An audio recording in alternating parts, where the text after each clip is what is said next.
आजुक जे अहाँ सबके क्लास या ओ अछि अलंकार। अलंकार ई अखन फुल क्लास चलैया, ठीक छै। अलंकार, अलंकारक अर्थ होइत अछि श्रृंगार। जेना फीमेल के जे छै से स्त्री लोकनि के जे छै से अहाँके श्रृंगार होइ छै अहाँके, जते भी फेशियल वगैरह वगैरह जते भी होइ छै, वह जे छै से काव्य के श्रृंगार भ गेलै अहाँके अलंकार। अलंकार हम एना के बता देब कि चुटकी में अहाँ सब बुझ जेबन कि चिन्ह जेबन कि ई कोन अलंकार छै। अलम के अर्थ भेल आभूषण, गहना, और कार के मतलब भेल कनिहार।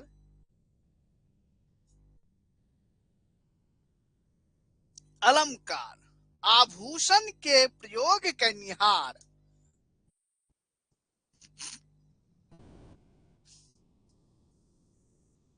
देखियो, आचार्य वामन जे छै अलंकार के, आचार्य वामन अलंकार के अलंक्रोतीत्य अलंकार, अलंक्रोतीत्य अलंकार कहने छथि। अलंक्रोतीत्य अलंकार के कहने छनि आचार्य वामन। अलंक्रोतीत्य अलंकार कहल गेल अछि रस के लेल, अलंकार के लेल, संधि के लेल, अलंकार के लेल, अलंकार के लेल।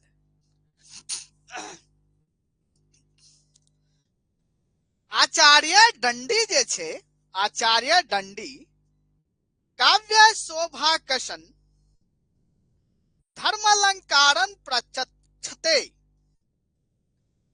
यहाँ के परिभाषा देने छनि काव्य शोभाकशन धर्मालंकारन प्रचक्षते, कहने छनि दंडी, आचार्य दंडी। ई किनकर परिभाषा थी? दंडी के। अब जान लियो, कनी यहाँ के दोसर ए पर अहाँ के जे छै से आगा पाछा भ गेल छै, फाइनली यहाँ का कोनो बात नहीं छै। अलंकार भेद के बारे में, शब्द अलंकार, अर्थ अलंकार, उभय अलंकार। अलंकार के कतेक भेद होइत अछि? अलंकार के 3टा भेद अछि। अलंकार के एक मिनट तो एमे 3टा भेद होइ छै। अलंकार के कैटा भेद? 3टा भेद, शब्द अलंकार, अर्थ अलंकार, उभय अलंकार। हमरा पढ़बाक छै मात्र 2टा अलंकार, शब्द अलंकार और अर्थ अलंकार। उभय अलंकार के नहीं पढ़बाक छै। शब्द अलंकार में जे छै, शब्द अलंकार में हम अहाँ का एते अहाँ के पढ़बाक छै मात्र, आ उभय अलंकार में हमरा एते पढ़बाक छै, जैमे से हमरा पढ़े के छै सबटा मुदा एमे से 5टा ऑथेंटिक क्वेश्चन एहन छै जत से पूछल जाय छै जे कि हम सबटा अहाँ के बताबै छी। अनुप्रास, यमक, श्लेष, वक्रोक्ति, पुनरुक्ति व विप्सा, पुनरुक्तव, दाभास, उपमा, रूपक, उत्प्रेक्षा, अतिशयोक्ति, अप्रस्तुत, प्रशंसा, नव्य, भ्रांतिमान आदि। ठीक छै। अब एत आबि जाओ, अब हमरा पढ़बाक की छै ओ जानियो। अलंकार के कतेक भेद? तो अलंकार के 3टा भेद, यानी अलंकार के कतेक बेटा? 3टा बेटा। ठीक छै, 3टा बेटा। अब हम पहले शब्द अलंकार पर चर्चा कली। तो शब्द अलंकार के क्याटा बेटा? छटा, यानी छटा भेद एते बुझियो। आ इस शब्द अलंकार के क्याटा भेद? छटा भेद। ठीक है, जाहि में देखियो शब्द अलंकार के कतेक भेद? छटा, जे कि हम ऊपर में लिख देलौं। अनुप्रास, यमक, श्लेष, वक्रोक्ति, पुनरुक्ति व विप्सा, पुनरुक्ता, दाभास, छटा भ गेल। अब हम एतऽ अनुप्रास अलंकार के 5टा भेद। अब अनुप्रास अलंकार के 5टा भेद कहे के तात्पर्य भेल। अब एतो हम जे भी पढ़बै, बुझबै, लिखबै, उ सबटा केकर खानदान भ गेलै? अनुप्रास के खानदान भ गेलै। ई एतो से 3टा खानदान बनलै। शब्द अलंकार, अर्थ अलंकार, उभय अलंकार। तो भाई एकर तो वंशे समाप्त हम कह देलिए। अब एतो हमरा अर्थ अलंकार में 6 अलंकार के बारे में पढ़बाक। अब देखियो टनटनाबै छी क्यों? तो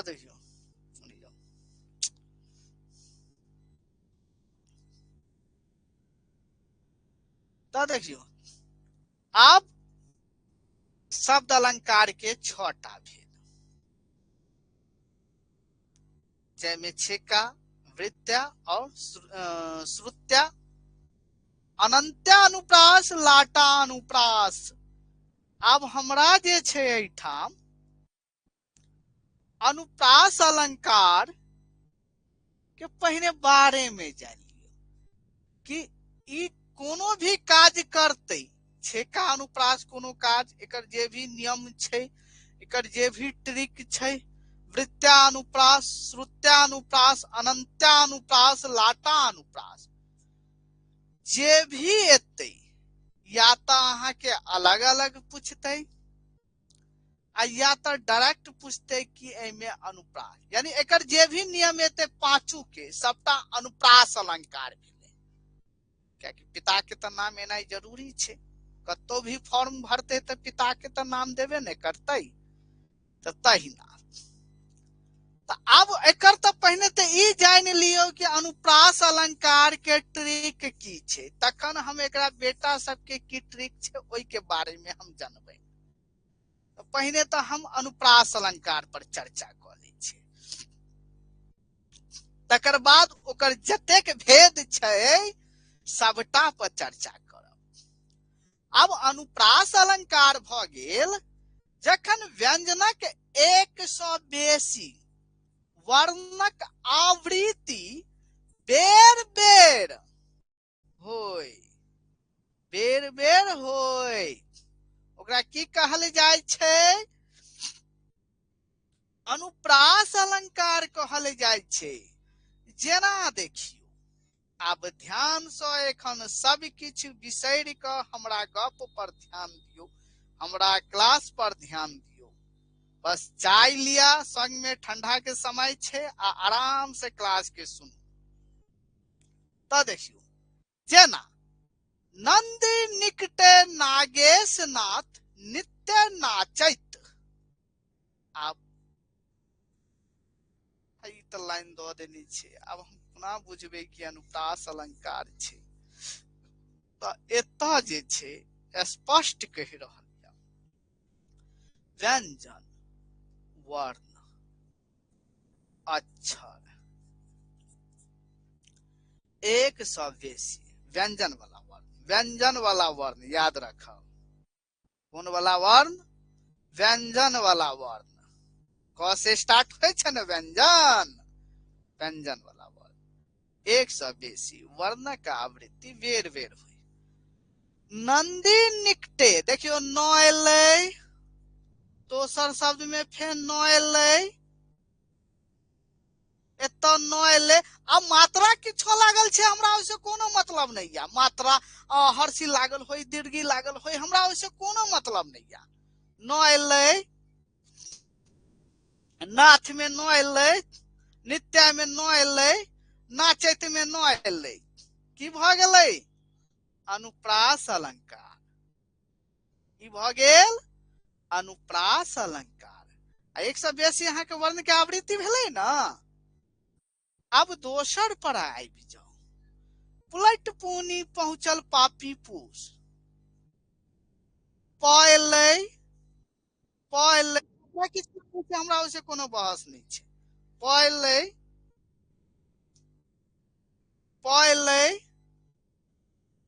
पएल ठीक छै की भेल अनुप्रास अलंकार तेसर में आबि जाओ लोक कपोल ललित मणिकुंडल अधर बिंब अधजाय ल एलै ओहो ठाम ल एलै एठाम क एलै ओहो ठाम क एलै आवृत्ति भेलै ना एक के बाद एक आवृत्ति भेलै ना फेन एहि में ल एलै ओहो ठाम ल एलै कोनो एकटा देख लियो ठीक छै एत देखियो ध एलै एत ध एलै की भ गेल अनुप्रास अलंकार जतेक एते सबटा में की अछि अनुप्रास अलंकार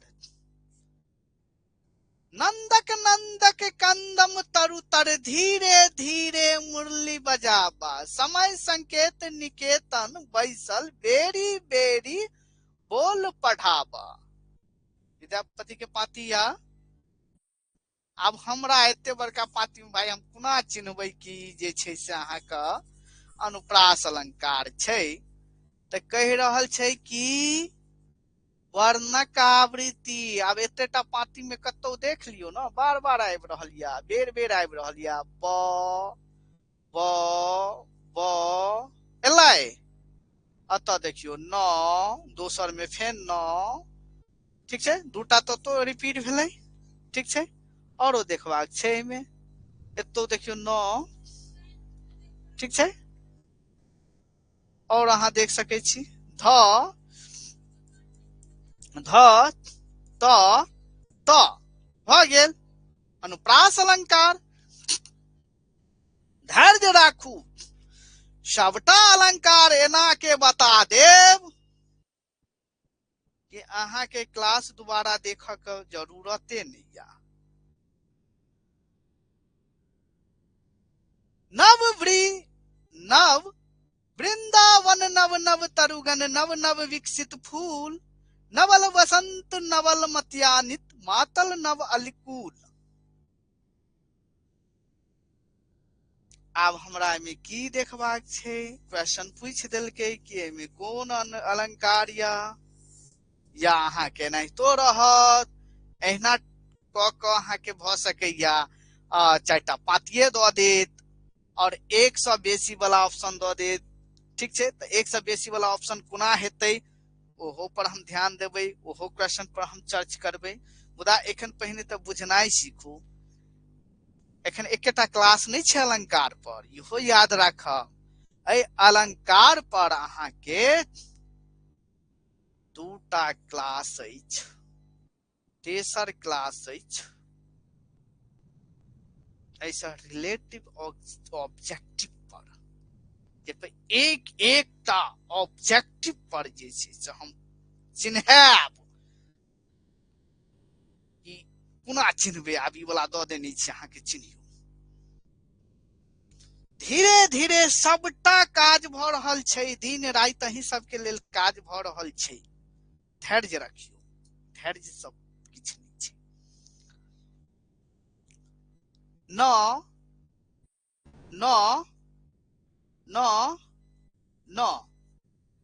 अब तो हमरा लगैया आप केहनो द दिया तो अहाँ आँख बंद क क मुइन क बंद क के ना बंद तो हिंदी में भ जाय छै मुइन क होना देखियो 10% क्यों भी छथि अहाँके क्यों छथि हम मिथिला के छी और हम 100% में की करे छे 20% हम हिंदी शब्द के प्रयोग कर दे छी। लेकिन प्रयास रखू हम अहाँ सब हिंदी के त्याग दियो। जो प्योर मैथिली बाजऽ चाहे छी तो मैथिली बाजू, हिंदी के त्याग दो। मतलब बाजे के छे ओहो बाजे के छे, मुदा समय एला पर। लेकिन जखन हम मैथिली के संग संग ई ना हम कह रहल छी कि हमरो संग बजा जाइया एहन अब आ जे आगू के हम की कहे छियै सोझा। तो हम प्रयास करे छी 5टा 6टा शब्द के जे छे से अहाँ के ग्रुप में भेजत रहब ताकि अहूँ सब नव नव मैथिली के शब्द के उच्चारित करी। भ गेलै म म न न विद्यापति के भ गेलै। वर्णक आवृत्ति भेलै ना, भ गेल। आब आबि जाओ अहाँ के छेका।